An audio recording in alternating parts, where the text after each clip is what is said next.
Hey guys, tonight we begin with the remarkable and remarkably stressed life of Elizabeth I, the so-called Virgin Queen, who ruled an empire, terrified her advisors, and spent most of her reign pretending she wasn't slowly falling apart. So before you get comfortable, take a moment to like the video and subscribe, but only if you genuinely enjoy what I do here. And let me know in the comments where you're tuning in from and what time it is for you. It's always fascinating to see who's joining us from around the world. Now, dim the lights, maybe turn on a fan for that soft background hum, and let's ease into tonight's royal misery together. It's the year 1533, and you've just been born into the Tudor dynasty. Congratulations. You've officially entered the world's most chaotic family business. Your father is Henry VIII, a man who believes he's been personally appointed by God to rule England and destroy the concept of stable relationships. Your mother, Anne Boleyn, is witty, ambitious, and currently the most hated woman in Europe. Together, they've produced you, a baby girl, which is already the first diplomatic crisis of your life. Everyone was expecting a boy, a strong heir, a future king. Instead, out you come, wrapped in royal linen and disappointment. The midwives murmur, healthy and beautiful, but what your father hears is useless for succession. You've been alive for 5 minutes and you've already let him down. An impressive start, really. Your christening is lavish because it has to be. Courtiers line up to pretend they're thrilled. Trumpets blare, priests bless, and half the guests are trying not to laugh. There's polite applause for the princess, who, according to rumour, ruined her mother's chances of keeping her head attached.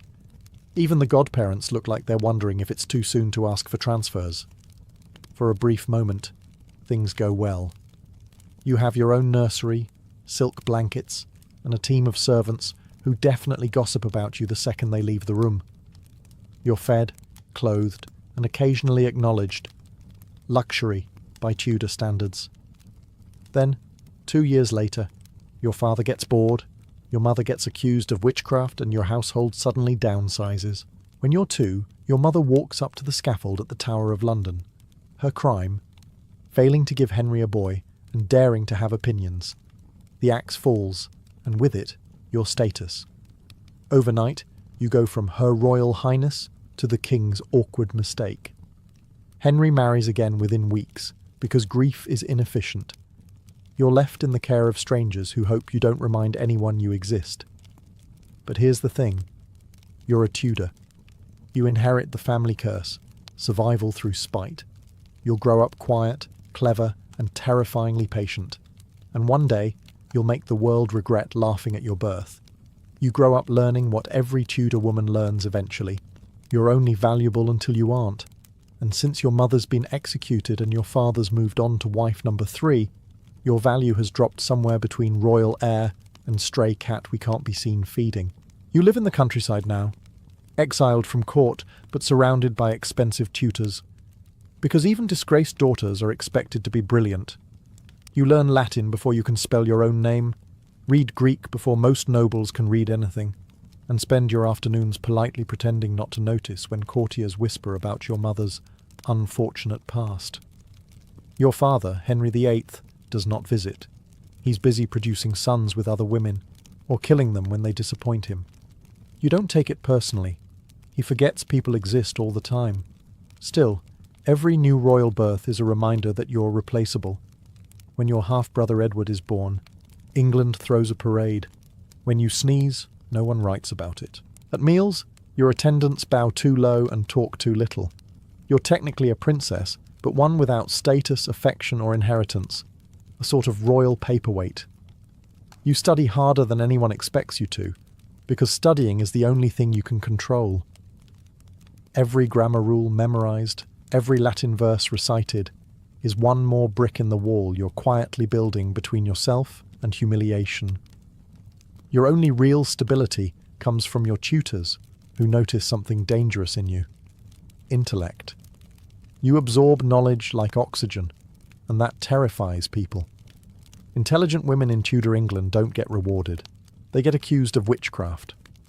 So you learn another essential Tudor skill, smiling just enough to look harmless.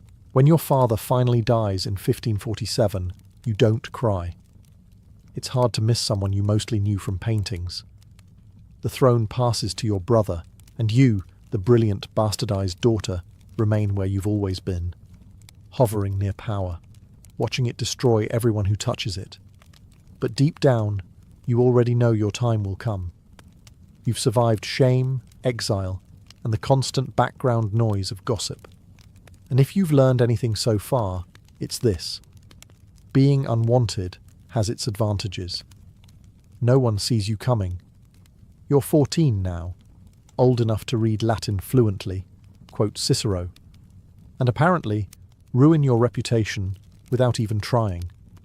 After years in the countryside, you're invited to live with your stepmother, Catherine Parr, Henry VIII's sixth and final wife. She's smart, kind, and astonishingly alive for a Tudor queen. You think you might finally have a mother figure. Enter Thomas Seymour, Catherine's new husband, and England's reigning expert in bad decisions. He's handsome, ambitious, and allergic to boundaries. The man could flirt with a brick wall and somehow make it political. Unfortunately, he decides you're the wall. At first, his behaviour is dismissed as playful. He sneaks into your chambers at dawn, tickles you while you're still half asleep, and cuts your dresses for fun. Catherine laughs it off, because in Tudor England, harassment isn't scandalous unless it becomes paperwork. You don't understand why this feels wrong, but you do understand danger when you smell it, and this man smells like it. And expensive cologne. Eventually, Catherine catches the two of you in what historians call a compromising situation. You call it standing near a man in the 1500s. You're sent away immediately, your household dissolved, your maids interrogated, and your name dragged through every corridor in London. The Privy Council investigates. Old men with dusty wigs and sharper tongues demand to know if you encouraged him, as if 14-year-olds run the country now. You deny everything, because in a way you've learned from the best. Your father survived scandals by pretending not to notice them. You do the same. Catherine Parr dies soon after childbirth. Thomas Seymour tries to marry you next, because nothing says trustworthy guardian like a man who flirts with his teenage ward and then proposes marriage. He's executed for treason before he gets the chance. When it's all over, you emerge technically innocent, but permanently tainted. You've learned your first adult lesson. Men can destroy your reputation faster than the plague, and you'll always be the one who has to survive the cleanup.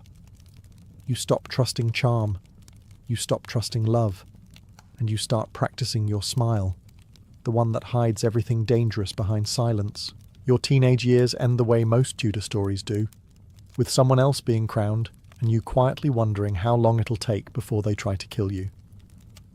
Your half-brother Edward VI becomes king at 9 years old, which is about 6 years past the average Tudor life expectancy.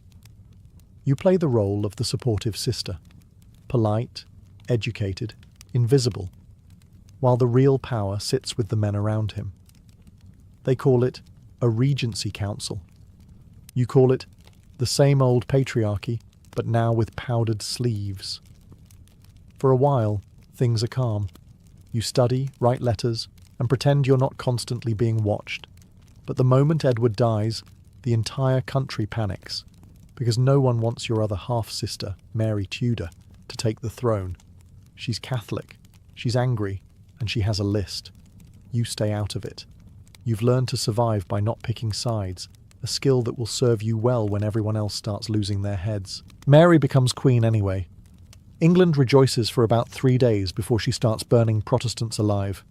You keep your head down, which in this era is not a metaphor. But then, predictably, someone drags your name into a plot to overthrow her. You're arrested, hauled off to the Tower of London, and placed in the same fortress where your mother died. It's damp, cold, and full of the sound of people not making it out. The guards won't meet your eyes, and the walls smell like fear and mildew. You sleep in the shadow of a scaffold, fully expecting to use it soon. You write letters to Mary begging for mercy, not because you expect her to read them, but because it's what you're supposed to do before execution. Weeks pass. Nothing happens. Mary spares you, either out of guilt, politics, or the faint memory that you share a father who ruined both your lives.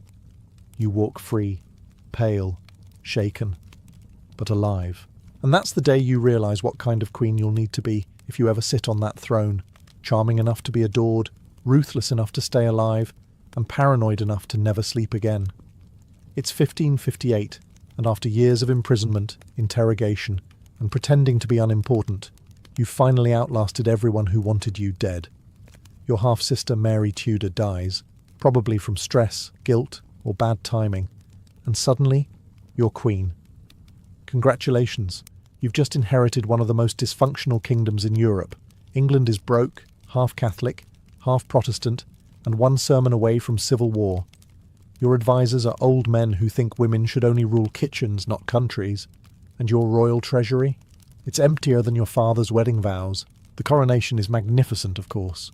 Gold banners, ringing bells, crowds screaming your name as if trauma has been cancelled. Everyone's thrilled to have a fresh start. You, on the other hand, know better. Nothing in England ever starts fresh. It just gets repainted. You're 25, terrified, and completely alone. Marriage seems like the logical next step. The entire court won't shut up about it. The ambassadors write home daily, speculating which lucky man will tame the fiery Elizabeth. France offers princes. Spain offers alliances. Even Robert Dudley, your childhood friend, offers affection, though his wife's existence makes that complicated. But you've seen what marriage does to women in your family. Your mother lost her head over it. Your stepmothers lost their lives, their sanity, and in some cases, their necks. You know the truth. Marriage isn't partnership. It's surrender. So you turn the concept into a political game.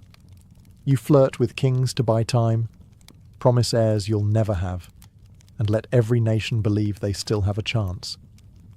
It's diplomacy through strategic indecision. Behind the curtain, you never stop working. You study treaties, count coins, and learn to balance charm with quiet menace. You smile like a saint and think like a spy. Every decision must please everyone and offend no one. A task slightly harder than inventing flight. When people praise you, it feels hollow. When they criticize you, it feels familiar. You rule through performance, and your crown starts to feel more like a collar. Still, you endure. Because in Tudor England, survival is success. And as you take your seat on the throne, you finally realize the awful truth of power. Being queen doesn't mean freedom. It just means you're the last one left to blame. You're queen now, which sounds glorious until you realize it mostly involves pretending to be flawless for people who secretly hope you'll fail. Every waking moment is a performance. You can't sneeze without it being interpreted as foreign policy. Your morning routine could pass for a military operation.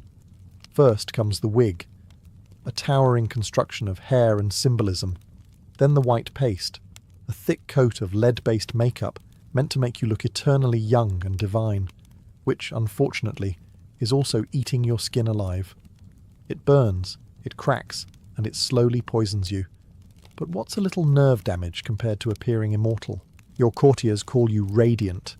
They mean it literally. The lead has given your face a faint, reflective sheen.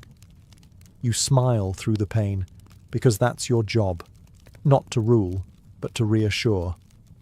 England must believe its queen is perfect, eternal, and utterly in control. Even when your heart skips from exhaustion and your hairline has fled for safety. The portraits help. You command artists to paint you as a goddess. No wrinkles, no shadows, no humanity. The image works so well that even your enemies start to believe it. You become less of a woman and more of an icon, a glowing marble statue with a pulse. It's brilliant propaganda, and a personal nightmare. At court, perfection is survival. Any hint of weakness becomes gossip by noon and a political rumour by supper. You can't afford friends, only spectators. The ladies in waiting who dress you whisper behind fans. Ambassadors take notes on how tired you look. One wrong word, one slip of temper, and someone somewhere writes to Spain that the Queen's mind weakens. So you double down. You smile harder, speak softer, and wield charm like a dagger. You never cry where anyone can see you, never show illness, never admit you might be lonely. Every day you build the myth a little higher, Elizabeth the Glorious, Elizabeth the Eternal, the Virgin Queen, until even you start forgetting where the act ends and the person begins. And when the candles go out at night, you wipe the makeup away, stare into the mirror, and wonder quietly how much of you is left underneath the paint. Every morning you wake up to the same question from your council, your courtiers, and half of Europe. So, Majesty, have you picked a husband yet? It's not curiosity. It's a threat disguised as small talk, because in their minds, a queen without a king is a problem waiting to happen, like a carriage missing a wheel or a candle burning without permission. You've been queen for years now, and somehow you've managed to stay single. That alone feels like witchcraft. Ambassadors write anxious reports to Madrid and Paris. Her Majesty remains obstinately unmarried. You can practically hear the panic echoing across the channel. You play the game masterfully. When Philip of Spain sends a proposal, you smile and stall. When the Archduke Charles tries, you smile and stall again. When Robert Dudley, your oldest friend and the most dangerous option of all, gets too close, you send him away, twice. Because the one thing worse than scandal is scandal with feelings, with, "You've seen what marriage does to women like you. Your mother lost her head over it. Your sister Mary lost her crown. Your stepmother's lost, well, everything else." So you invent a new kind of monarchy, one where you flirt with nations but marry none. You are both the bride and the dowry, the promise and the punishment. Still, the loneliness creeps in. You catch yourself watching Dudley too long across the council table. You see his hand tremble when he bows. You both know what this could be, and what it would cost. Then his wife conveniently falls down a staircase and dies. The rumours arrive before her funeral does. You don't attend either. The court gossips, foreign rulers speculate, and poets romanticize. The Virgin Queen, they call you, though not with kindness. You let them. Chastity, after all, makes excellent branding. You wear the title like armour. Every country wants your hand, so none can touch your throne. Every man dreams of possessing you, but you belong to no one, not even yourself anymore.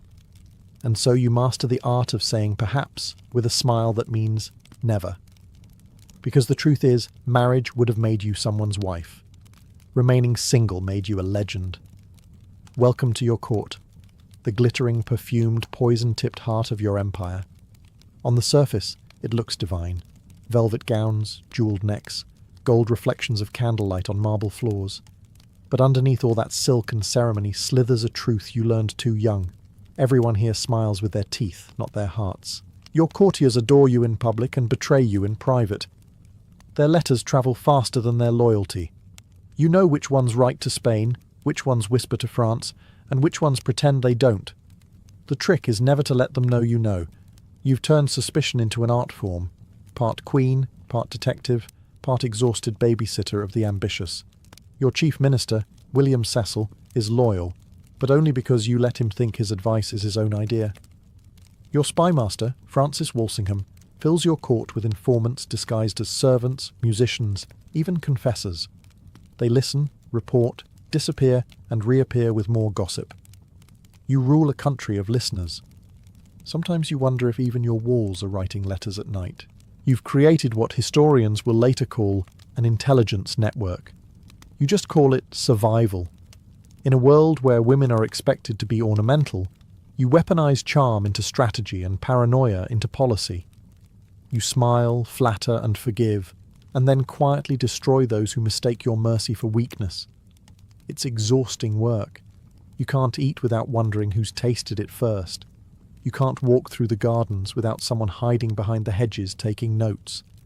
Even your ladies-in-waiting play double agents, gossiping for favours that vanish by morning. Sometimes, late at night, you envy the peasants. No one's plotting their overthrow. Their enemies are rats, not relatives. But then you remember, you'd rather be the spider in the web than the fly that gets caught in it. So you keep the mask on. You laugh at jokes you've heard 100 times. You dance with men who want your throne. You pour wine for the same hands that might be sharpening daggers tomorrow. And when you stand above them, calm, radiant, terrifying, you remember what your mother's death taught you best. In a world full of vipers, the only way to survive is to smile wider and bite first. You've survived political plots, bad suitors, and the English weather. But now comes the most dangerous threat of all, family. Her name is Mary, Queen of Scots, your cousin and the most inconvenient relative in all of Europe. She's glamorous, Catholic, and absolutely terrible at politics. Imagine the exact opposite of you. All charm, no caution. She marries unwisely, alienates her nobles, and somehow manages to make being royal look like a group project gone wrong. Eventually, she flees Scotland after a small civil war, which is impressive considering she started it. And where does she run for safety? England. To you. Because nothing says smart decision like seeking refuge with a woman whose throne you technically have a claim to. You don't want her here. You can feel the Catholic nobles twitching with excitement already. Mary is everything they think a queen should be, soft, feminine, and blessed by the Pope. You, meanwhile, have been excommunicated and wear lead makeup thick enough to stop a musket ball. But if you send her away, she'll plot abroad. If you keep her, she'll plot at home. So you lock her up. Politely, of course. She gets castles, servants, and embroidery. It's practically royal house arrest. For 19 years. You visit occasionally in letters. Distant, careful, never personal. She writes back in flowery apologies you don't believe. Then your spies intercept a letter. A new plot to assassinate you and put Mary on the throne. The Babington plot, they call it. You read her coded reply with the kind of detached disappointment usually reserved for spoiled wine. You don't want to kill her. You really don't. But you also like your head attached to your body, and history has already shown what happens when Tudors get sentimental. So you sign the warrant. The executioner does his job, and when the axe falls, it's not triumph you feel, it's dread. Because in that moment, you've killed more than a rival. You've killed the last person alive who truly understood what it means to wear a crown. And for the first time in your reign, the silence afterward feels heavier than the applause. The year is 1588, and congratulations, the most powerful man in Europe wants you dead. Philip of Spain, your ex-brother-in-law and professional sulker, has decided to invade England. His reason? Religion, revenge, and the general principle that women shouldn't run countries. He builds the Spanish Armada, 130 ships strong, loaded with guns, gold, and self-confidence. The priests bless it, the poets praise it, and the sailors assume it'll be easy. You, meanwhile, have an aging navy, limited funds, and the distinct feeling that England's destiny might come down to the weather. Your advisors panic. You don't. You give one of history's most famous speeches instead. At Tilbury, in armour, on horseback, surrounded by soldiers who can't decide if they're inspired or terrified. You tell them you have the heart and stomach of a king, which ironically is truer than you'd like to admit after years of Tudor stress-eating. The moment becomes legend. But here's the secret. After the speech, you go back to your chambers, take off the armour, and nearly collapse. You're exhausted, anxious, and half-poisoned by the very makeup that keeps your public face shining. Meanwhile, divine intervention arrives in the form of English weather. Storms shred Philip's navy like wet parchment. The invincible armada limps home in pieces. You've won, though technically so did the wind. Still, you take the credit. You deserve it. You've held your kingdom together through charm, caution, and the occasional gust of divine assistance. London erupts in celebration. Bells ring, poets write, and the streets smell like victory and unwashed bodies. They call you Gloriana, the Saviour Queen, the goddess who defied Spain. You smile, wave, and retreat behind your mask of white paint. But victories, like makeup, crack with time. You know the truth. The war nearly bankrupted you. Your navy is in ruins, and your health is quietly unravelling. Beneath the lead and the lace, your skin burns and your teeth ache. You can't feel your fingertips anymore. Still, you keep the smile. You let them see Elizabeth the Conqueror, not Elizabeth the Mortal. Because queens aren't allowed to age, only to fade beautifully. And you, ever the perfectionist, plan to do even that on your own terms. You've won wars, outsmarted assassins, and survived a childhood most people wouldn't survive a week of. Yet somehow, the thing you're most famous for isn't your political genius or your iron will. It's the fact that you've never been married. The Virgin Queen. It started as an insult, then became a weapon, and now it's a brand. You've turned chastity into statecraft. In an age obsessed with heirs, you've made not having one the cornerstone of your power. You are England's bride, your body the kingdom's property, your virtue its national security policy. Congratulations, you've become the world's most dignified hostage. Your portraits show you as ageless, radiant, divine, all white silk and starlight. In reality, your skin burns under the makeup, your teeth ache, and your back feels like it's negotiating surrender. But the illusion must hold. The poets compare you to goddesses, which sounds flattering until you realise that most of those goddesses ended badly. Behind the glory, there's the cost. You can't love, you can't trust, you can't even sneeze without a dozen diplomats wondering if it's symbolic. The same men who praise your divine wisdom also gossip about your wrinkles. Courtiers bring you mirrors like offerings, though you've long stopped enjoying what stares back. You sometimes think of Robert Dudley, the man who loved you before you became an institution. He's dead now, and his absence lingers like perfume in a locked room. You never married him, not because you didn't want to, but because England would have never forgiven you for choosing your heart over your crown. Queens don't get to make human mistakes, only national ones. So you embrace the myth. You are Gloriana, Astria, the untouchable light of Albion. It's lonely work, being a symbol. You attend masques, approve poetry, sign death warrants, and go to bed surrounded by silence. You tell yourself it's worth it, that the world will remember you as the queen who needed no man. But on some nights, when the palace is still and your crown sits forgotten on the table, you wonder what it would have been like to be remembered as a woman instead. Time, like the court gossip, never shuts up. You're older now, though no one's allowed to say it. The portraits still show you ageless, radiant, and surrounded by golden suns, as if denial itself could stop decay. But in truth, your hair is thinning, your teeth are crumbling, and your hands shake when you write. The price of being eternal is starting to show. Your oldest friend, Robert Dudley, is gone. His death hits you like a ghost slipping into the room.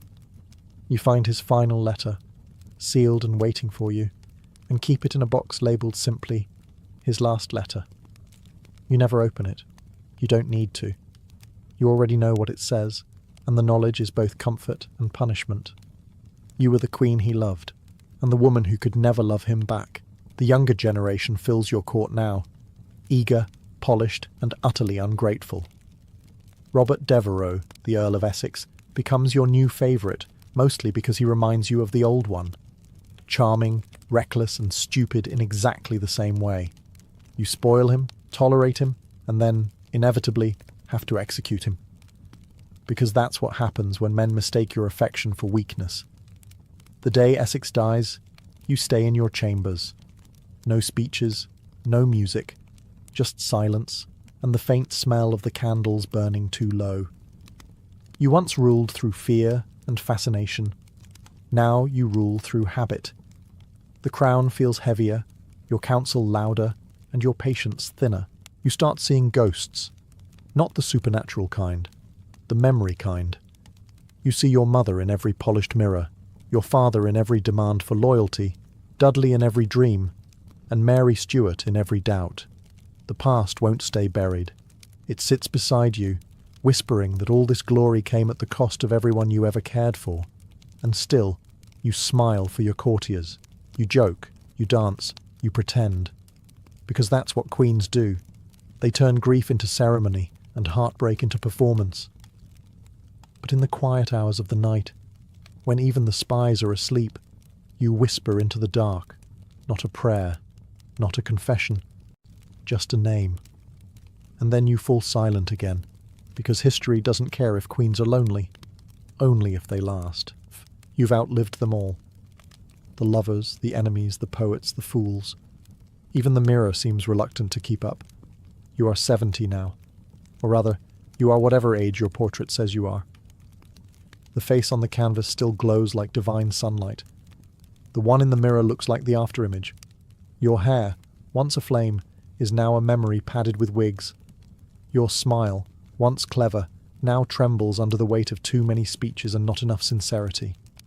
You've spent 40 years pretending to be immortal, and somehow it worked too well. People have stopped treating you like a person. You are no longer Elizabeth. You are Her Majesty, an idea, a relic, a ghost who still pays taxes.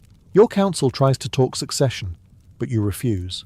Naming an heir means admitting an ending, and endings are for mortals. Besides, every time someone inherits in this family, someone else loses a head. You keep the subject closed with a look, the kind that freezes even the boldest advisor into respectful panic. The younger courtiers still flatter you, though the enthusiasm feels more like pity now. They call you radiant. You thank them politely while wondering if they mean still breathing. When you dance, they cheer as though the act itself is miraculous. And in a way, it is. Your bones ache, your joints protest, and your once sharp mind flickers like candlelight. Your palaces have become mausoleums filled with laughter that isn't yours. You wander their halls dressed in white, draped in jewels that shine brighter than your eyes ever could. Servants whisper that the queen never sleeps anymore. And they're right. Sleep feels too much like surrender. When you do sit still, you listen for footsteps that never come. No husband, no children, just the distant echo of power fading into history. The price of being England's eternal mother is realizing you will die childless, heirless, and surrounded by people rehearsing how to mourn you. So you rise each morning, powder the ghost, and perform the miracle one more day. Because as long as England believes you're still strong, maybe you can pretend you are.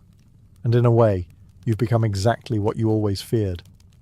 Not a woman, not even a queen, but a legend trapped in her own shadow. It's 1603, and you've reached the final act of your long, stubborn reign. The kingdom is stable, the empire growing, and your legend already secure. But legends, unlike people, don't get tired. You do. Your health collapses like a treaty written by men. The paint no longer hides the sickness, and your courtiers avoid mentioning how your hands tremble when you lift your cup. You refuse the physician's leeches. You've survived worse than bad blood. What frightens you isn't death.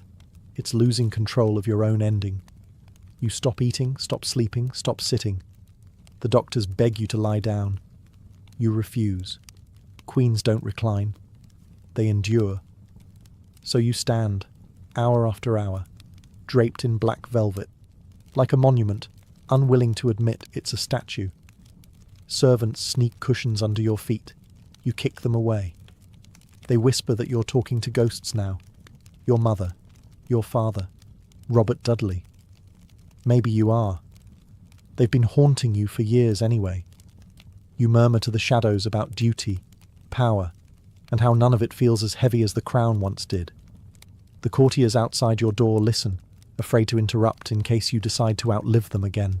When at last your strength gives out, you sink to the floor. It's almost funny.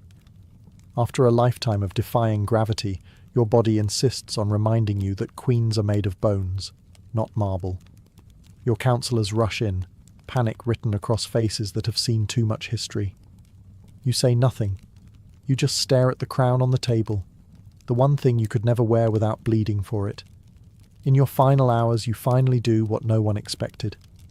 You smile, faintly, maybe at the irony, that after 4 decades of power, you'll be remembered as the Virgin Queen, as if your greatest achievement was staying single. Or maybe you're smiling because you realize something better. You didn't need heirs. You became one. When death finally comes, it's quiet. No screams, no spectacle, just the soft rustle of a monarch stepping out of her costume. And somewhere in the stillness, England holds its breath, because for the first time in 44 years, the throne is empty, and the ghost of Elizabeth Tudor finally sits down. It begins with the smell. Not of death itself, but of the strange concoctions people burned to ward it off. Sweet herbs, vinegar vapours, crushed roses, garlic, and sometimes, mercifully, something unidentifiable. You walk through a street in 1347, and it feels like the entire world is both decaying and trying desperately to perfume its own funeral. The air is thick with the stench of fear disguised as medicine. Doctors, or what passed for doctors, shuffle around in their long cloaks and bizarre beaked masks. Each mask's nose is stuffed with lavender, mint, and camphor, a sort of mobile potpourri they believed could purify the pestilent air.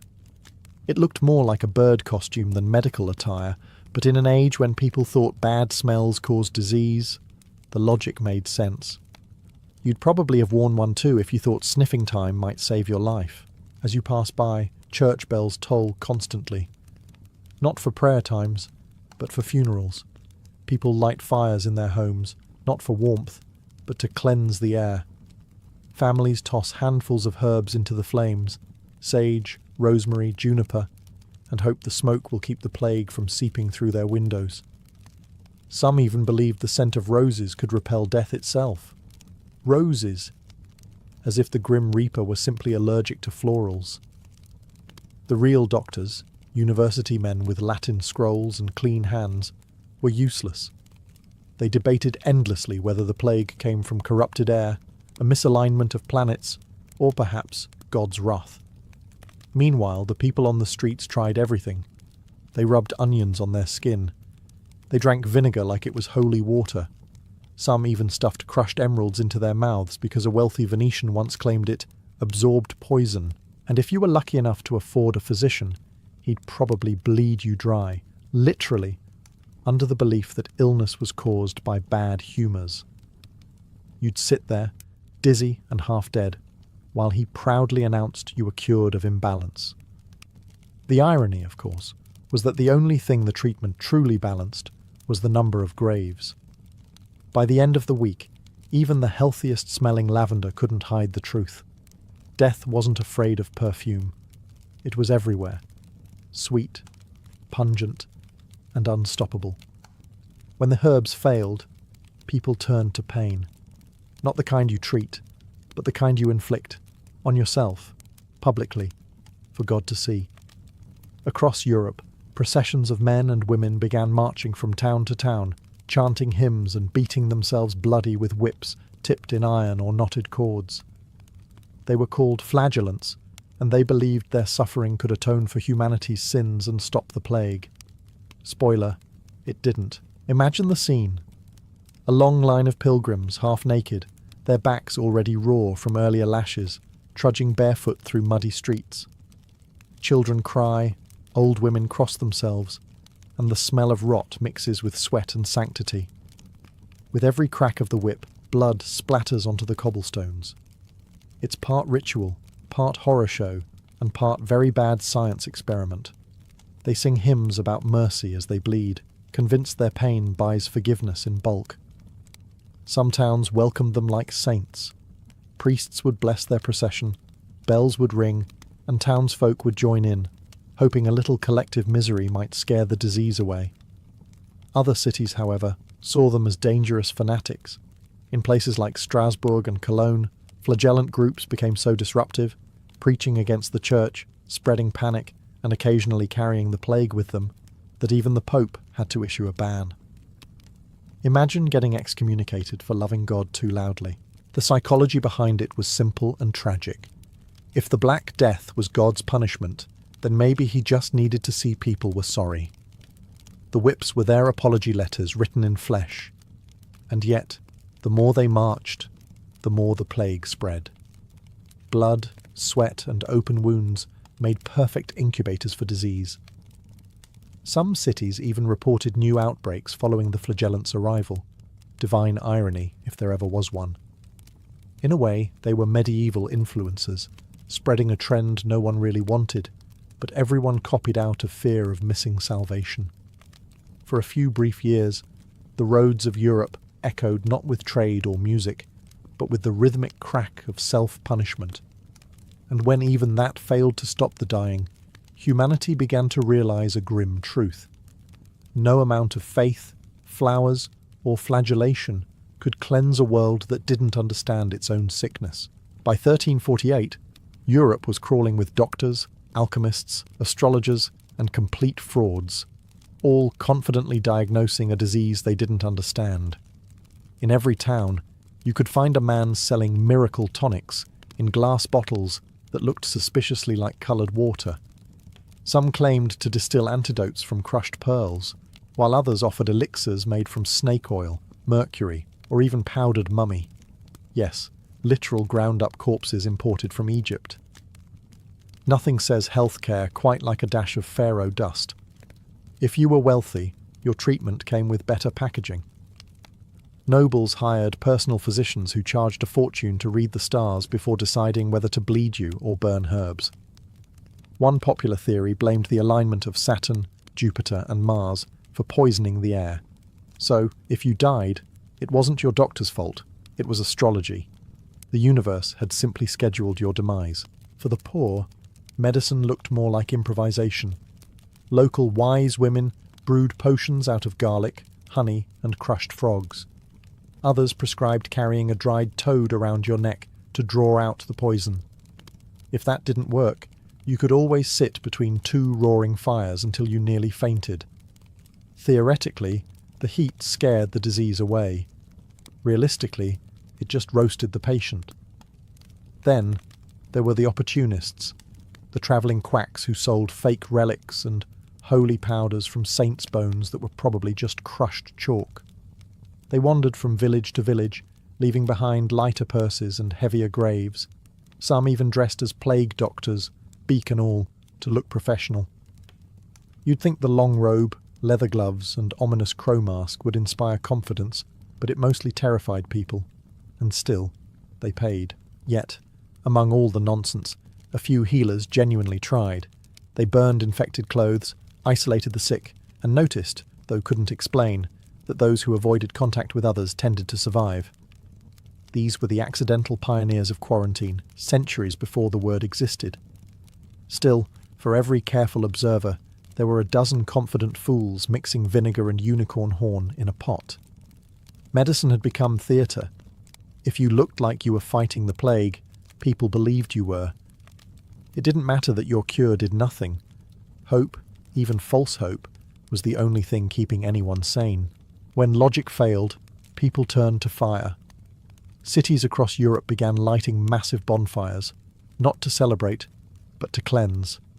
It was believed that heat could drive out the corrupted air, the invisible miasma carrying death. In towns like Florence and Paris, the smell of burning herbs, wood, and sometimes entire piles of clothes filled the streets. You could hear the crackle of hope and hysteria mixing together in the smoke. People threw anything remotely suspicious into the flames. Old bedding, straw mattresses, cats, even personal letters that might carry the plague. The richer folk added perfumes and resins to their fires, trying to make death smell pleasant. Poorer families just burned whatever they could find, mostly damp wood that filled the alleys with choking fumes. The irony was thick enough to taste. People suffocating themselves in an effort to breathe clean air. City officials organised purification days, ordering every household to light fires simultaneously so the collective heat might lift the plague into the heavens. Some believed the smoke would rise to God and show that the city was taking action. Others, more desperate, thought it might physically push the disease away. In both cases, the logic went up in smoke. Then came the bonfires of superstition. Rumours spread that certain groups had poisoned the wells or brought the sickness through witchcraft. Fear turned pyromaniacal.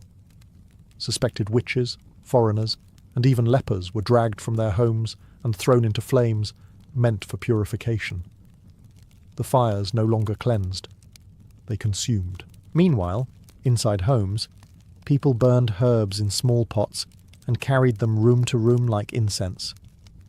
Juniper, frankincense, and rosemary were the holy trinity of household fumigation. Doctors recommended burning sulphur and tar too, though that often led to fainting or worse. But if you passed out, at least you weren't coughing, so they counted it as progress. The whole ritual became a kind of performance art. People felt safer when they could do something. Anything. Watching smoke billow into the sky was a comforting illusion of control in a world that had lost all sense of it. The Black Death didn't vanish in the fire, but for a few brief, smoky moments, people could pretend it might. And in the face of unstoppable death, pretending was its own strange medicine. When the air turned foul and the plague crept through every crack and alley, vinegar became the medieval equivalent of hand sanitizer.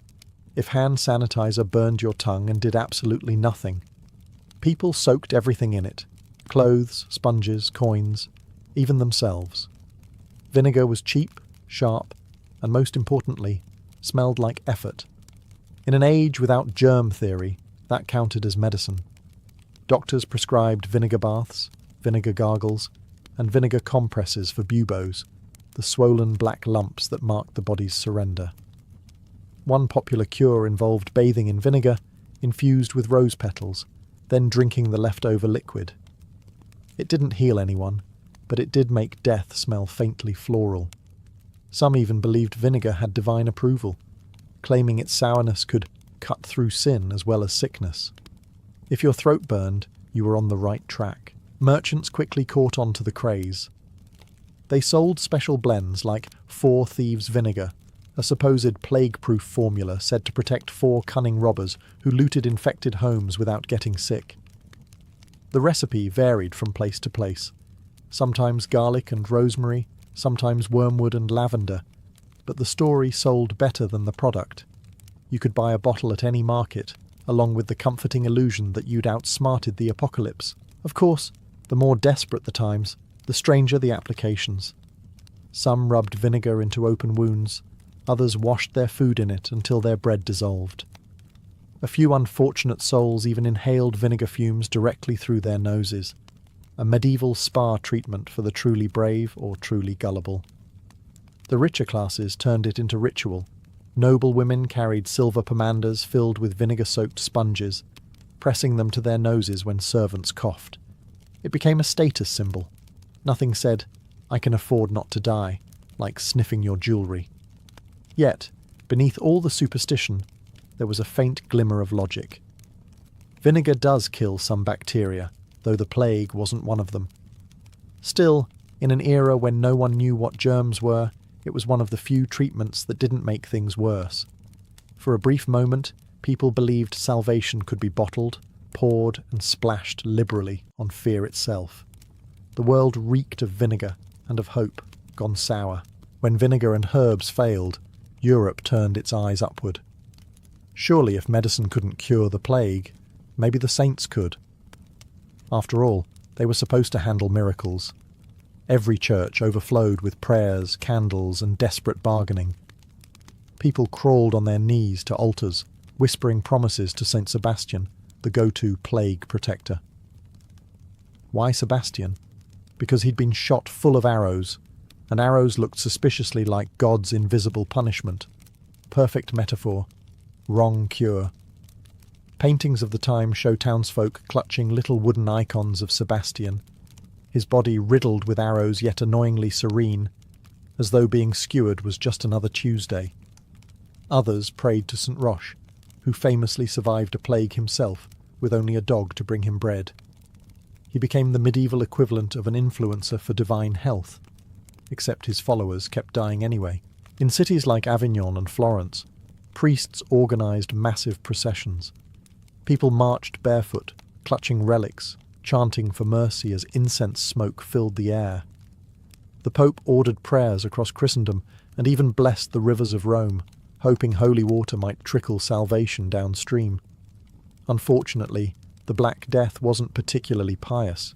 It drowned the faithful just as eagerly as the faithless. Some clergy tried to interpret the plague as divine messaging. "It's punishment for pride," they declared. "No, for greed," others shouted.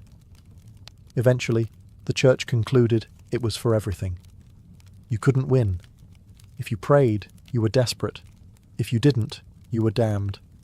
Even monks who lived in isolation, eating little and praying much, started dropping dead. Apparently, holiness had no immunity. As panic grew, some took matters into their own blistered hands. People built small roadside shrines out of desperation, leaving coins, bread, or bits of jewellery to attract divine favour. Others tried to buy forgiveness in bulk, literally, by paying for masses to be said in their names after they died. The church's coffers swelled even as its priests fell ill. Faith became both medicine and business. And yet, when the bodies kept piling up, prayers began to falter. For the first time, people questioned whether the saints were even listening. The silence of heaven was deafening, interrupted only by the tolling of funeral bells.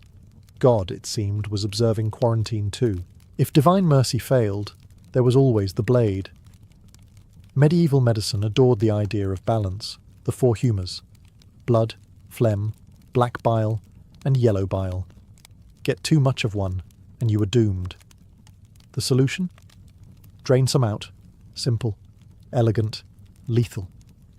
During the Black Death, physicians sharpened their knives and set to work like mechanics fixing a broken carriage, by removing the oil and hoping it would drive better.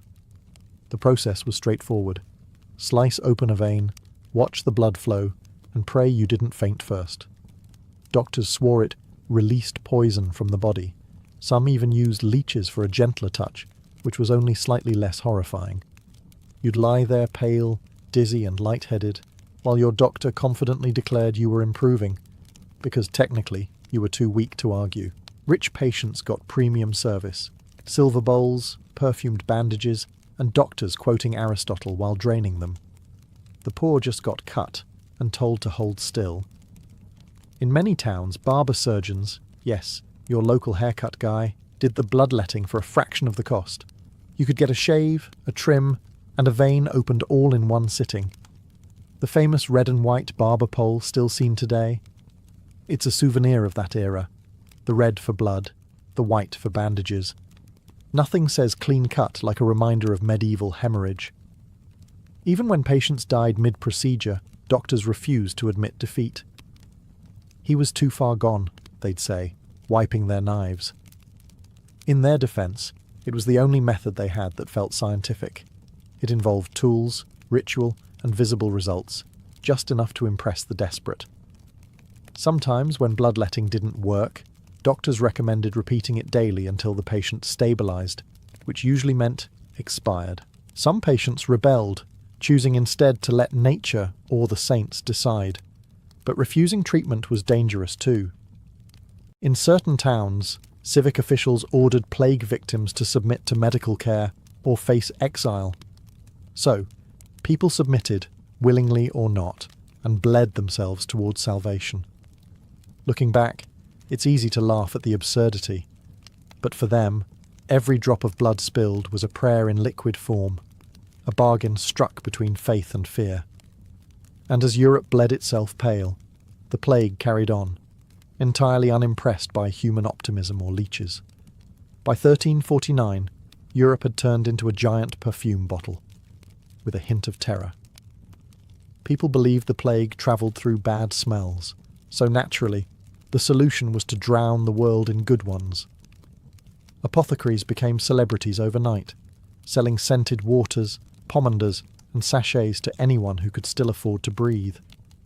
It was the golden age of what could politely be called olfactory overcompensation. Nobles drenched themselves in rose oil, musk, and ambergris, the latter being whale vomit, which for some reason screamed luxury. Women carried little metal balls called pomanders, filled with cloves, cinnamon, and vinegar-soaked sponges. Every few minutes they'd press it to their nose like a medieval air freshener, pretending the scent could block out death. The result? Streets smelled like a mixture of incense, decay, and desperate hope, a fragrance no perfumer has dared to replicate. Public hygiene turned into performance art. City councils ordered the streets to be sprinkled with vinegar and flower water. In Paris, people burned piles of aromatic wood in public squares. In Venice, Ships carrying spices and perfumes were prioritized at port, because surely cinnamon could defeat the apocalypse. Even doctors carried bouquets or posies to hold under their beaked masks, convinced the sweet aroma could filter out evil vapours. "A rose a day keeps the plague away," they said, possibly while standing next to a mass grave. For the poor, luxury perfumes were out of reach, so they improvised. Garlic necklaces became fashionable, if you define fashion as smelling like a cooking accident. Some chewed herbs constantly to perfume the breath, while others stuffed their clothes with dried flowers. Entire communities reeked of thyme, rosemary, and human panic. And when supplies ran low, people just rubbed anything fragrant on themselves: juniper berries, lemons, or, in one tragic case, freshly baked bread. Perfume became both shield and social signal. The richer you smelled, the safer you were believed to be. Scent equaled virtue. Stench equaled sin. But as weeks passed and even the perfumed began to die, faith in fragrance faded. The air still shimmered with spice and smoke, but underneath it lurked the truth everyone tried to mask. No matter how sweetly you scented it, death still stank. By the plague's final years, Europe had officially lost its mind.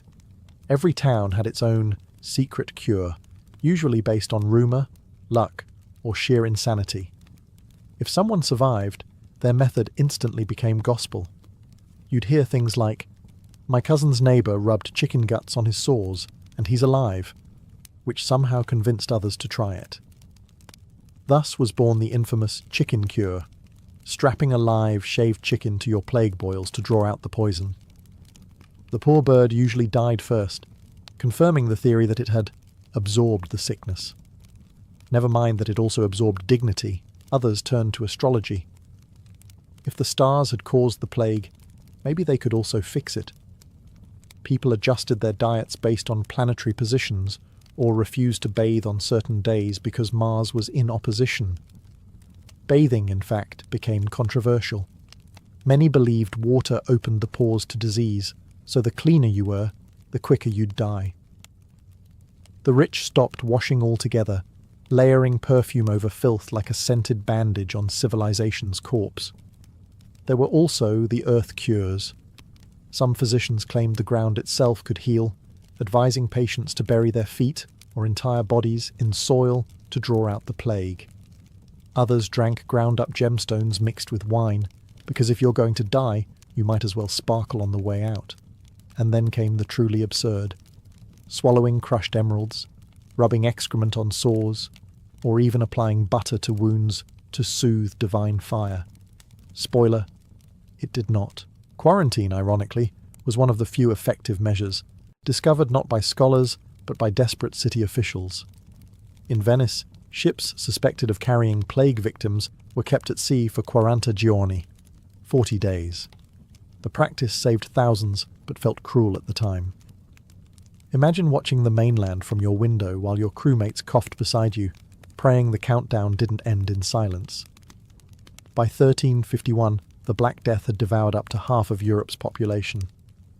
The strange cures, from vinegar baths to chicken therapy, had failed spectacularly, but they revealed something profoundly human. People would rather do something wrong than nothing at all. In the face of invisible death, action, no matter how absurd, was its own form of faith, and sometimes faith was the only medicine left. In the year 793, Lindisfarne was as peaceful as heaven on earth could be. Perched on the northeastern coast of England, the monastery stood where land met sea, a sacred place that seemed untouchable by chaos. The monks who lived there followed the rhythm of prayer and tide. At dawn, the bell tolled softly across the salt wind. By candlelight, they copied scripture onto vellum, their ink-stained hands steady and faithful. To them, the outside world was distant and uncivilized. Their island was a fortress of faith, guarded not by walls, but by God himself. The sea, however, had its own plans. For centuries, the monks saw the ocean as a symbol of creation and mystery, a divine mirror reflecting heaven's order. But beneath its calm surface lay a truth they couldn't comprehend. It was also a road. And somewhere beyond the grey horizon, other men had been watching that road, men who worshipped not one god, but many. Men who spoke in thunder and carried axes that gleamed like firelight on steel. To them, the world wasn't a place to pray in, it was a place to take. The early summer of 793 had been unusually warm. Crops grew tall, the fish were plenty, and the monks took it as a sign of divine favour. They sang louder, gave thanks longer, and carried on as though heaven itself smiled on Lindisfarne. They didn't see the warning signs, driftwood from the north, strange sails rumoured by fishermen, or the whispers that reached from the Orkney Isles about sea wolves. Wolves, they said, that hunted across waves instead of forests. On June 8th, as dawn broke and mist rolled over the tide pools, a dark line appeared on the horizon. The monks thought it might be traders, or perhaps pilgrims. After all, who would dare bring violence to God's doorstep? But as the ships drew closer, their curved hulls and painted dragon heads told another story entirely. The quiet monastery, once a sanctuary of faith and learning, was about to meet a world that didn't believe in sanctuaries. The monks of Lindisfarne had spent their lives gazing toward heaven. They never thought death would come from the sea. The Vikings came not with warning, but with wind. Their ships, sleek, shallow-drafted, and impossibly fast, cut through the North Sea like razors through silk. Long, curved hulls carried them silently until they were almost upon the island. Each vessel bore a carved dragon's head on its prow, its eyes painted red as if to drink in blood. To the monks of Lindisfarne, who had never seen such things, it was as if monsters had risen from the deep. The raiders were young men hardened by endless winters, warriors from Norway, men who had grown up listening to sagas of gods who demanded courage and conquest. Their faith was in the storm, their prayers were war cries. They rode under grey skies, shouting to Odin and Thor for strength. Behind them trailed the smell of tar, sweat, and salt, the scent of the world that had sent them here. They weren't kings or generals.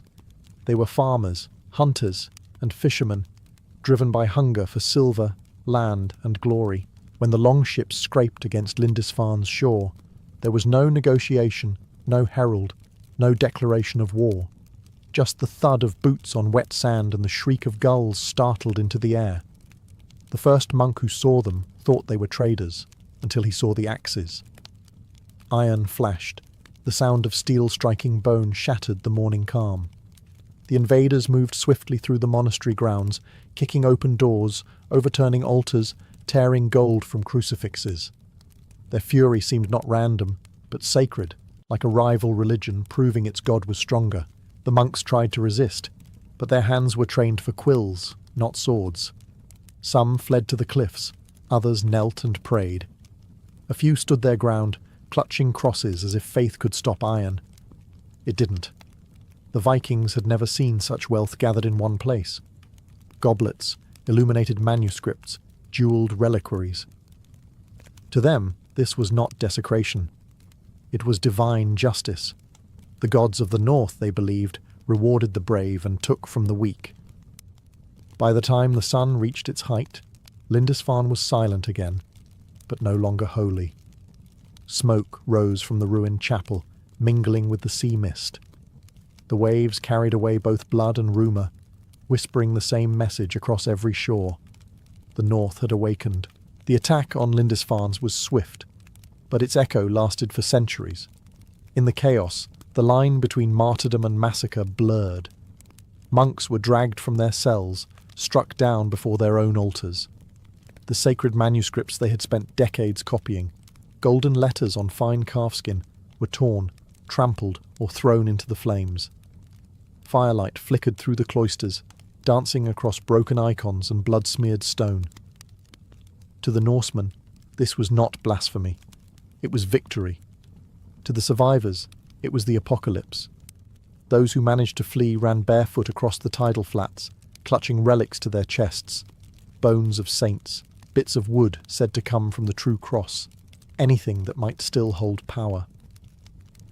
Behind them, the Vikings tore through the monastery like wolves through a pen. They took what glittered, chalices, golden crucifixes, silver plates, and left behind what they couldn't carry: corpses and questions. The raiders didn't understand the horror they'd unleashed in the minds of Christian Europe. For them, monasteries were simply vaults guarded by unarmed men who kept their treasure under the name of a god that never fought back. They had struck not just a building, but an idea, the illusion that faith alone could shield civilization. The world beyond the North Sea learned that morning that the age of miracles had ended. Steel was the new scripture. By nightfall, the fires on Lindisfarne could be seen for miles along the coast. Fishermen in distant villages watched the orange glow and whispered of demons. Some claimed to hear screams carried by the wind. Others said angels wept in the sky. The next morning, the tide washed ashore fragments of the monastery's library. Pages from the Gospels soaked and curling in the surf, their Latin words now unreadable, as though God himself had gone silent. The survivors buried their dead and wrote letters of lamentation. One monk described the scene as a harbinger of great terror, the beginning of sorrows. He was right. The raid on Lindisfarne was more than an act of violence. It was a message carved in fear. The sea, once seen as the boundary of Christendom, had become its door. And from that door, the Vikings were just beginning to step through. News of Lindisfarne spread faster than any ship could sail. Within weeks, the story raced through monasteries and royal courts alike, a tale so shocking that many refused to believe it at first. An island of holy men, slaughtered by pagans from the sea. It sounded like a warning from Revelation itself. But soon, letters arrived from survivors, and the truth became undeniable. The North Sea, once thought to divide the faithful from the wild, had been crossed, and with it, Europe's sense of safety drowned. In monasteries across Britain, bells tolled for the dead of Lindisfarne. Priors and bishops met in candlelit chambers, whispering prayers that trembled into fear. Even King Ethelred of Northumbria was said to sit in stunned silence, unable to grasp how such men, godless wanderers from beyond the known world, had reached his shores. For generations, the Church had taught that divine favour protected Christendom. Yet, the monastery had fallen without a miracle, without warning, without mercy. Chroniclers called it a sign of God's wrath. The Anglo-Saxon Chronicle recorded, immense whirlwinds, flashes of lightning, and fiery dragons were seen flying in the sky before the great famine and the harrowing of the heathen men. To the people of the age, this wasn't poetry. It was evidence. The attack wasn't random. It was punishment. Maybe the monks had grown proud. Maybe the church had grown rich. Or maybe God had simply turned his face away. Panic spread along the coasts. Monks began fortifying monasteries, digging trenches and moving relics inland. Pilgrimages slowed, trade faltered, and every ship on the horizon was suddenly suspect. The Vikings, once just a rumour from the north, became the embodiment of chaos, a reminder that civilization was fragile and faith had limits. But amid the fear, fascination took root. Who were these sea raiders who dared to defy the Christian God?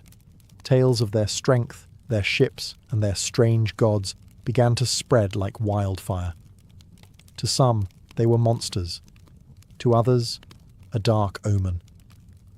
But to a few, they were something else entirely. A challenge. The raid on Lindisfarne had not only broken the peace of the Church, it had awakened Europe to a terrifying truth. The age of the Northmen had begun, and no coast would ever sleep quietly again. Who were the men who struck Lindisfarne, the first to bring the fury of the North to Christian shores? To their victims, they were demons in human form. But in truth, they were farmers, traders, and explorers from the rugged coasts of Norway. Life in the north was beautiful, but brutal. The soil was thin, the winters long, and the seas ruled everything. To survive, these men learned to read the winds better than scripture, to carve ships that could dance over waves, and to fight without hesitation. When resources ran short, they did not beg. They sailed. Norse society was built on competition and courage. Every man sought drengskaper, honour through bold deeds. Staying home and farming was respectable. But to gain glory, to carve your name into song, you had to take risks. The raid on Lindisfarne wasn't just a grab for silver. It was a test of manhood, the kind that turned local warriors into legends. Those who returned with gold and stories would be hailed as heroes. Those who didn't, well, dying in battle was hardly shameful when Valhalla awaited. The men who led the raid likely came from western Norway, small coastal kingdoms ruled by ambitious jarls looking for fame. Their homeland was a patchwork of fjords, farms, and feuds. Raiding offered what politics couldn't: independence. If your chieftain ignored you, the sea never would. And across that sea lay Britain, a land rumoured to be rich, unguarded, and full of soft, praying men who believed their god would protect them. These Norsemen weren't savage brutes, despite the image history paints. They were planners. They chose Lindisfarne precisely because it was isolated, wealthy, and undefended. The monastery's treasures were easily spotted from the water, glittering in the sunlight. They likely observed for days before striking, waiting for low tide to make landfall quick and deadly. When the moment came, they moved with precision. It wasn't chaos, it was choreography. To the monks, the attack felt like divine punishment. But to the Vikings, it was something simpler, a good day's work. They didn't yet know they'd changed the course of European history. They were just men returning to their ships, laughing, hauling their loot aboard, and rowing toward the horizon, unaware that the world they'd just shaken would never forget their names. For the Vikings, Lindisfarne was more than just a successful raid. It was a revelation. The monastery's wealth seemed endless: gold chalices, jewelled crosses, silver altar plates, and manuscripts glittering with illuminated letters. To men who came from a land where even kings dined on wooden bowls, this was otherworldly.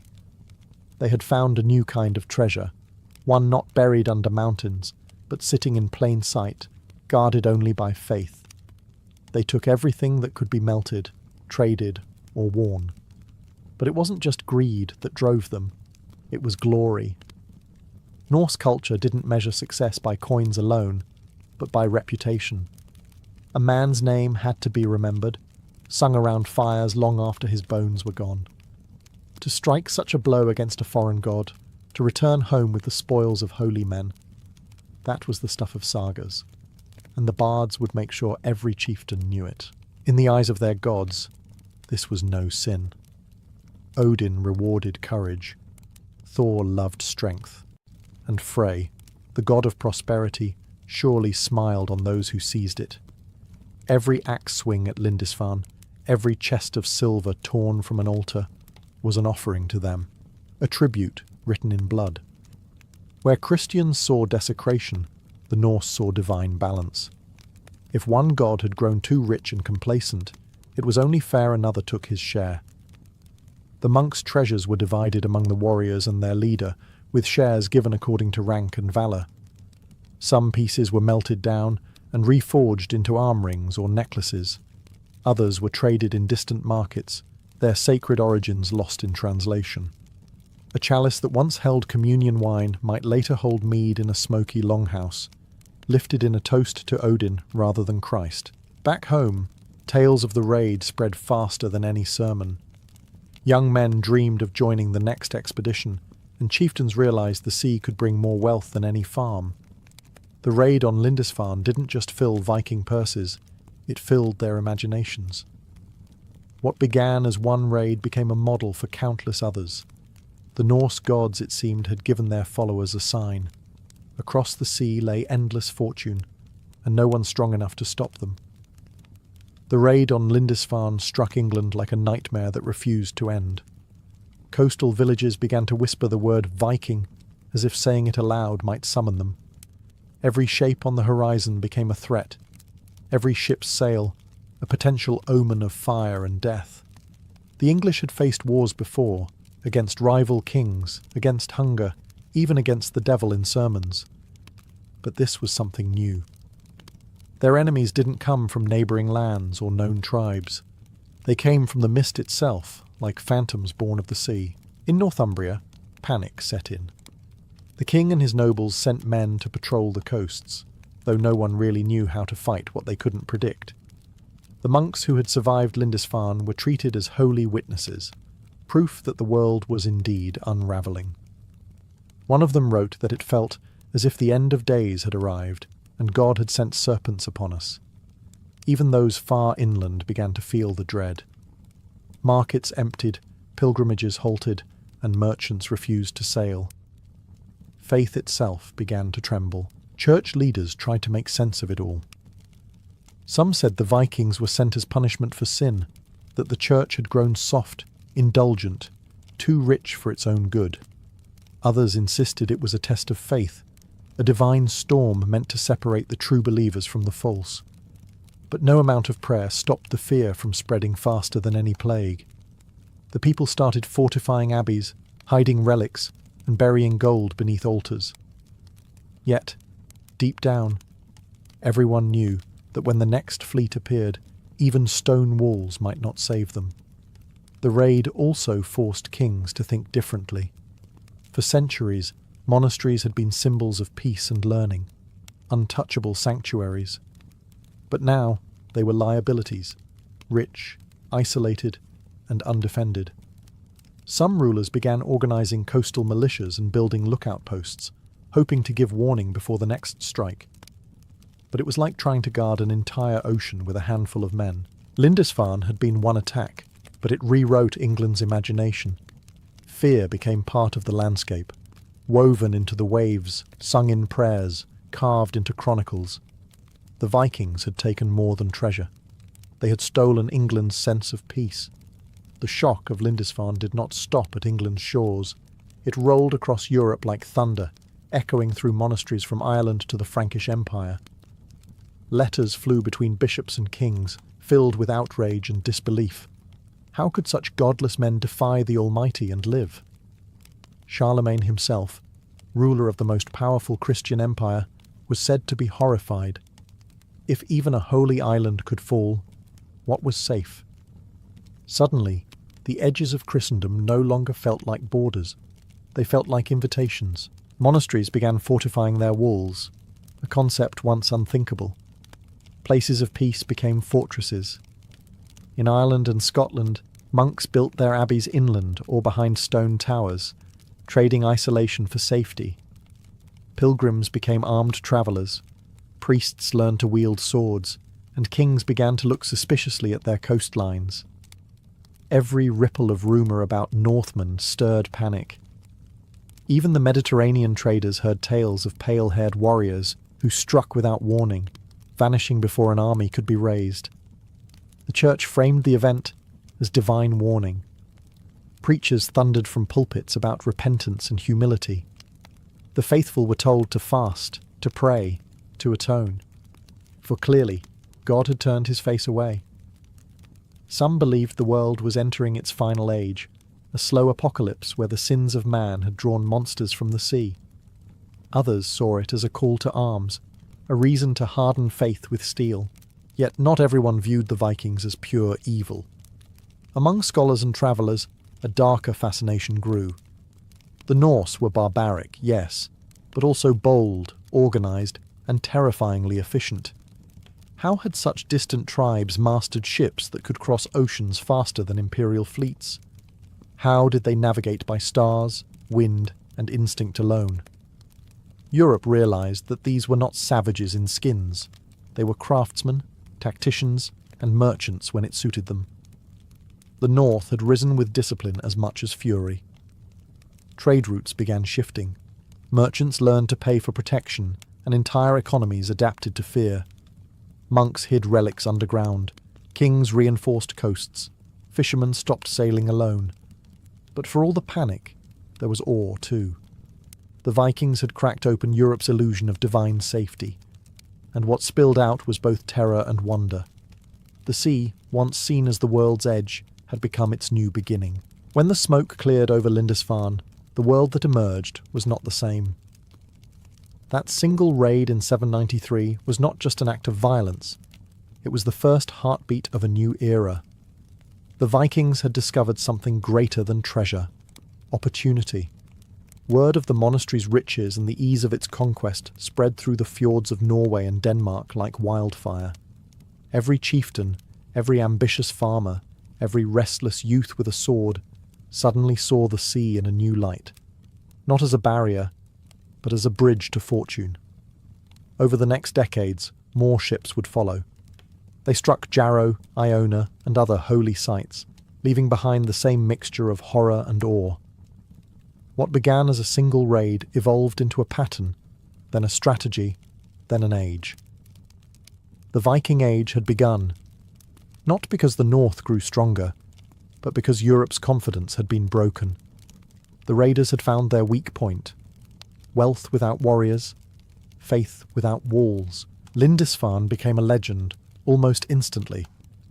Chroniclers described it in trembling ink, calling it a harbinger of great terror. It became a symbol of fear to the Christians and of triumph to the Norse. Songs of the raid reached longhouses across Scandinavia, sung beside fires that burned late into the night. Fathers told their sons about the golden island across the sea, where even priests bled silver. Soon, shipbuilders worked faster, warriors trained harder, and the coastline of England became the frontier of a new, unstoppable movement. And yet, in a strange way, Lindisfarne connected two worlds that had never truly met. Out of its ashes came centuries of conflict, trade, and cultural exchange. The same Vikings who had come as destroyers would later settle, farm, and even convert to the very faith they had once shattered.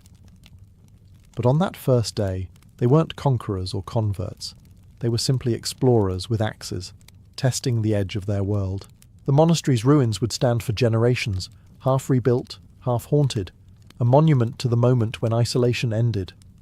From that point on, no coast in Europe would sleep peacefully again. The North had found its voice in fire and steel, and the world would spend the next 3 centuries learning to listen. In the far-flung colonies of the 17th and 18th centuries, medicine was less about science and more about survival. Disease was as common as dust, and trained physicians were rarer than gold. Most towns relied on a handful of barber surgeons, practical men who could cut hair, draw teeth, bleed a fever, and amputate a leg, often in the same afternoon. Their tools were simple: a bone saw, a scalpel, a few leeches, and a bottle of rum to dull both the pain and the conscience. In colonial medicine, if it didn't kill you, it counted as a cure. Hospitals were almost non-existent. Treatment took place in taverns, barns, or the patient's own bed. Surgery was performed on rough wooden tables, wiped down with seawater, and anesthesia was a luxury no one could imagine. The only painkiller was strong drink and prayers. A patient about to lose a limb would be told to bite down while a friend held them still. Infection was inevitable, but no one understood why. Doctors thought pus was a good sign. Laudable discharge, they called it. Proof that the body was fighting back. In truth, it was sepsis taking root. Colonial doctors practiced under the shadow of ancient theories. The 4 humours, blood, phlegm, yellow bile, and black bile, still dictated diagnosis. If you were ill, your humours were out of balance, and balance could only be restored by force: bleeding, blistering, purging, or vomiting. Fevers were met with leeches, headaches were treated with bloodletting, and if you survived the treatment, you were declared cured, whether you actually were or not. Yet amid all the superstition, there was ingenuity. Colonists learned from indigenous healers who used local herbs and roots unknown to European medicine: willow bark for pain, tobacco smoke for resuscitation, and sassafras for fevers. These remedies often worked better than anything imported from London. Still, most colonial doctors dismissed them as heathen cures, even while secretly taking notes. In this world, medicine was a gamble. Every fever could be malaria, every rash a warning, every cough the start of the end. Yet people kept seeking cures, trusting the men with saws and spirits, because in a land so vast and untamed, even a bleeding barber was better than no healer at all. To understand colonial medicine, you have to understand its obsession with balance. The theory of the four humours ruled every diagnosis, every prescription, and every poor soul who came limping into a surgeon's chair. Illness wasn't seen as infection or virus. It was imbalance. Too much blood, not enough phlegm, an excess of yellow bile, a deficiency of black bile. A man's health was measured not by germs or organs, but by the temperament of his bodily fluids. If you fainted, they said you had too little blood. If you were angry, too much heat in the liver. It was a worldview that made no sense, yet it lasted centuries, partly because it was convenient. Almost every treatment began with taking something out of you.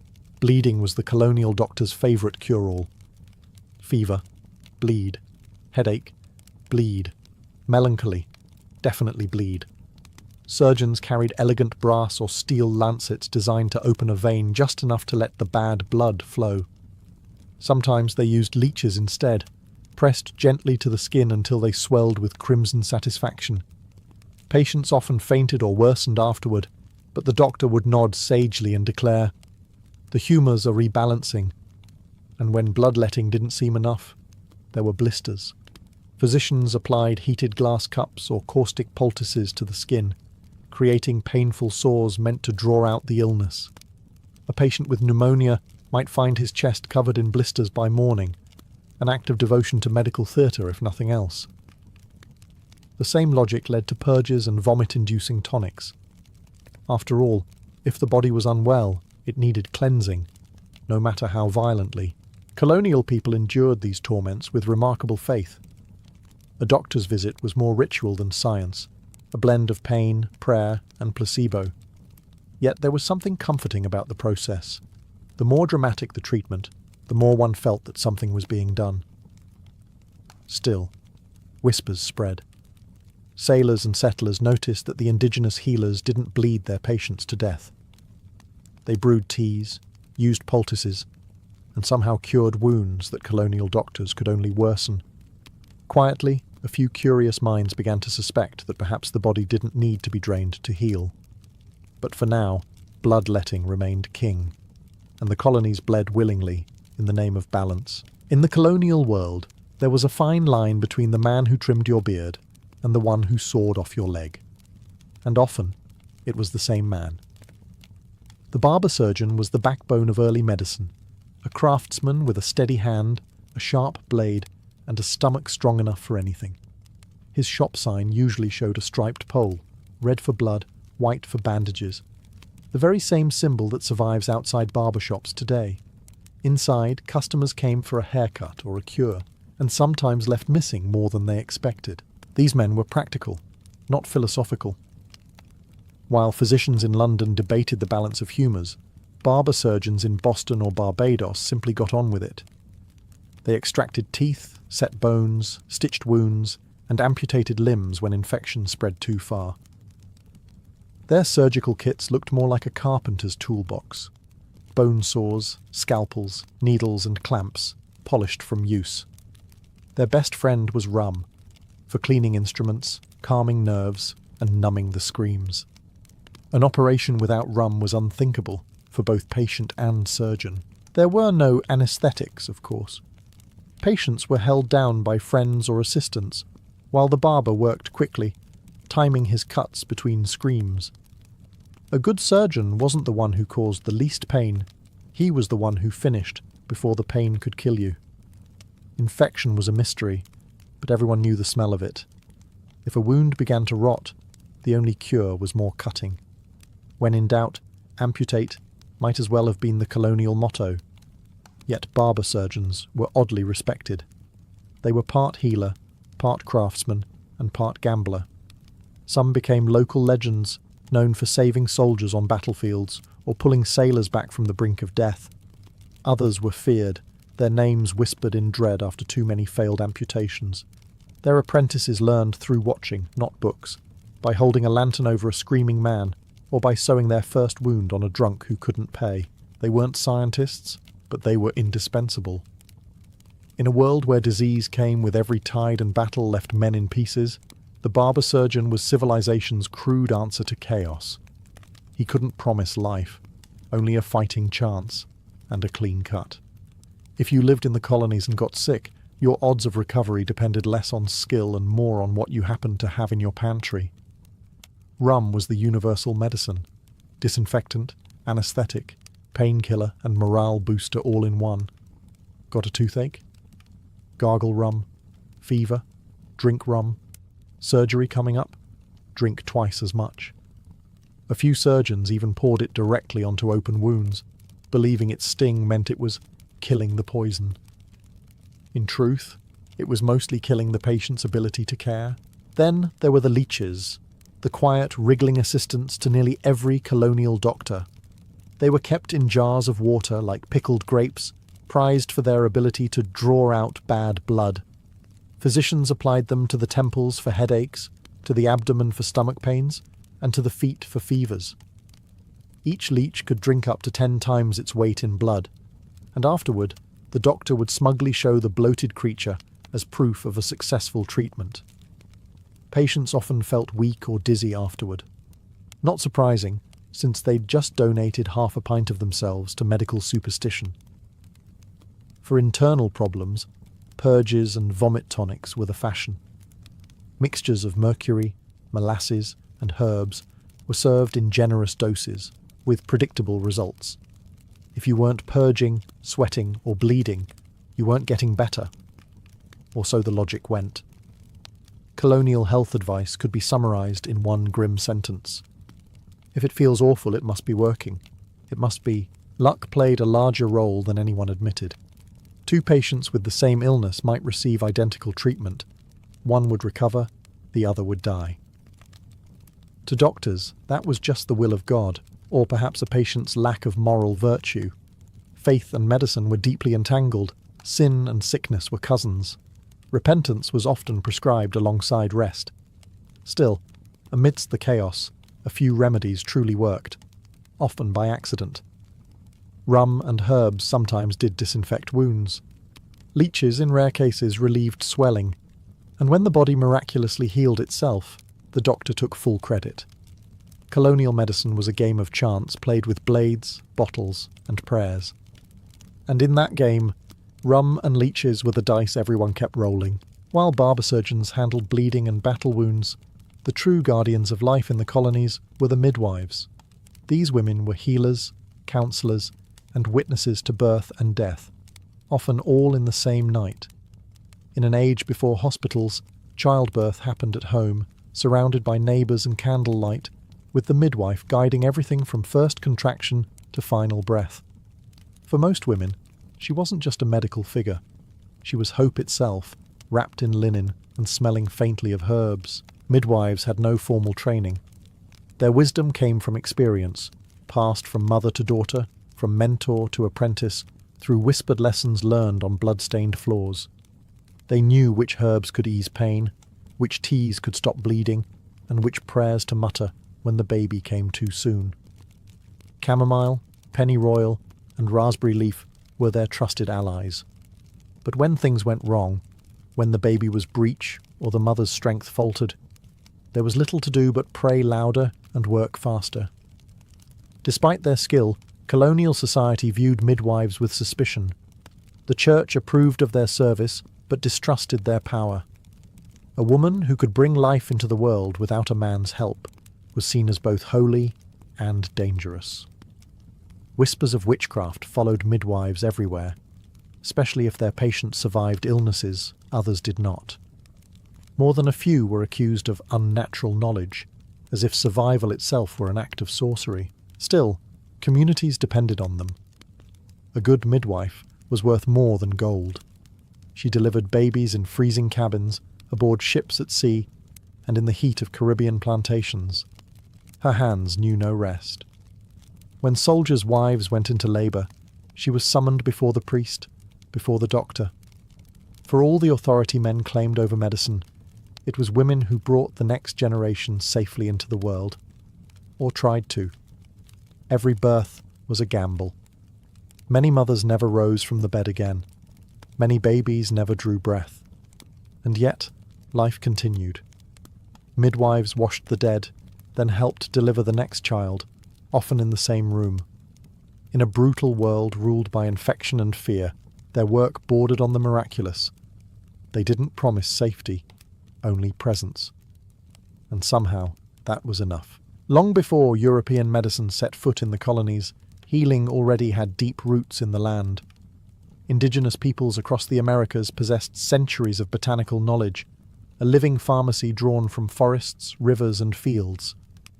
When settlers arrived, coughing, bleeding, and blistered from their own civilized cures, it was often indigenous healers who saved them. They introduced remedies that seemed like magic to European eyes: willow bark for pain, tobacco smoke for asthma, sassafras for fevers, and echinacea for wounds. To the colonists, these cures came from nature. To the indigenous, they came from balance between body, spirit, and earth. European doctors trained in cities far from nature didn't trust such practices. They dismissed them as heathen or superstitious, even as they quietly adopted them when desperation demanded it. Colonial physicians soon found themselves trading silver and rum for herbs they couldn't name but knew worked. Some learned to combine native knowledge with old-world methods, creating a strange new hybrid of science and superstition: bloodletting followed by a poultice, prayer mixed with plant medicine. It wasn't progress so much as a truce between two worlds. In New England, settlers learned to use witch hazel to reduce swelling and yarrow to stop bleeding.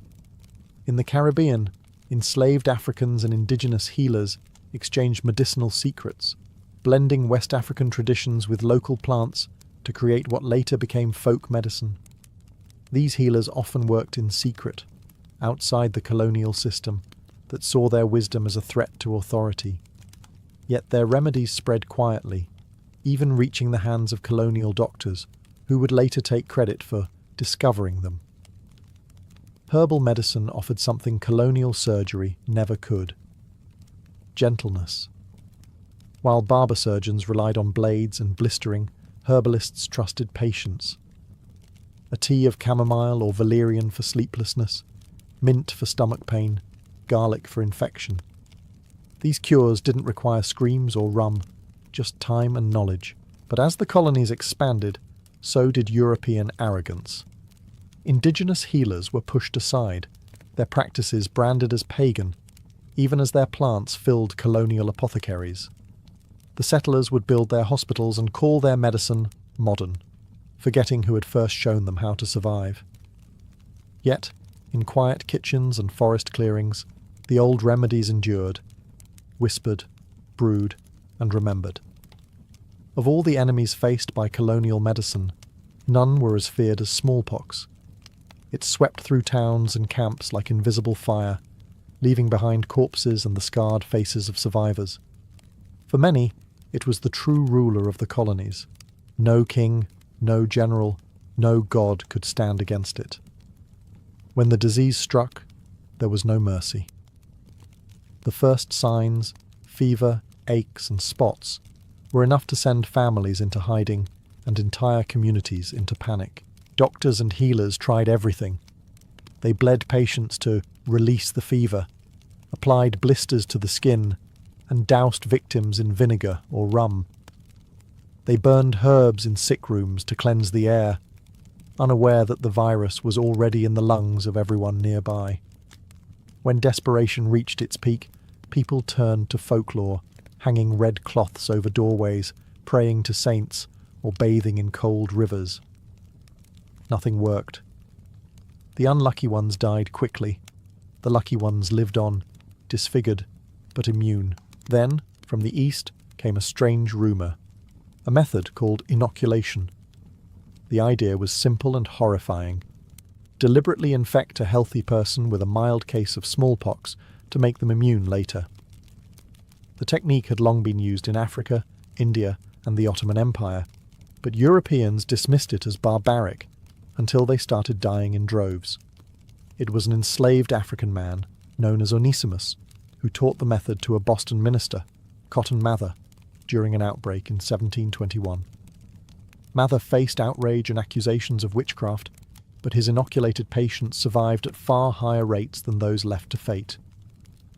Even with this breakthrough, colonial surgery remained primitive. Scalpels were unsterilised, and operations were conducted in daylight to save on candles. Infection claimed more lives than the surgeon's blade ever saved. A soldier might survive amputation only to die from a single fly's landing on his wound. Still, every so often, something remarkable happened. A patient lived. A fever broke. A wound healed. These rare victories gave medicine its fragile hope. For every failure and corpse, there was one survivor who swore by his doctor's hand, his midwife's herbs, or simply divine mercy. In that uncertain world, survival itself was considered proof that the cure had worked, even when it hadn't. When the colonies went to war, first against native nations, then against each other, and finally against the British Crown, medicine followed the armies into chaos. The battlefield surgeon became the most overworked and least envied man alive. His tent was the one place soldiers prayed never to visit. There was no antiseptic, no anesthesia, no mercy, only speed. A good surgeon could amputate a leg in under 2 minutes. A great one could do it while ignoring the screams. The air around military camps smelled of blood, sweat, and burnt cloth, as if death itself had taken up residence. Most battlefield surgery was triage in its crudest form. Doctors prioritized the men who might live, a broken arm before a gut wound, a clean cut before a shattered bone. They had no time for prayers. Assistants held the patient down, while the surgeon sawed through flesh and bone, tying arteries with silk thread or horsehair. The stump was dipped in rum or tar to seal it. Sometimes it worked. Often it didn't. Gangrene crept in like a second enemy, devouring what the sword had spared. Yet, despite the horror, there was innovation. War forced practicality. Surgeons learned which tools worked best, which techniques kept soldiers alive long enough to fight another day. Amputation knives became shorter, saws sharper, bandages cleaner, relatively speaking. The chaos of war turned butchers into professionals, men who could identify a wound's fate with a single glance.